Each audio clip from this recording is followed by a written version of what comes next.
કૃષ્ણ, અત્યારથી હારી ગઈ? ધીરજ રાખ.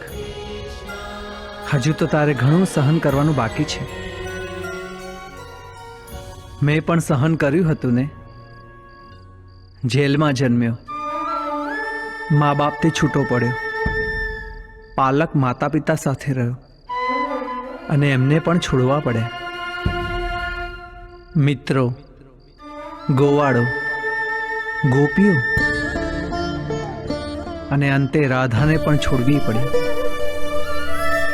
કૃષ્ણ, આ તો શરૂઆત છે. હજી તારે ઘણું સહન કરવાનું બાકી છે. ચિંતા ના કર, હું છું ને. તે સ્ત્રી પર અત્યાચાર કરવો તે માત્ર અન્યાય નથી, એ મહાપાપ છે.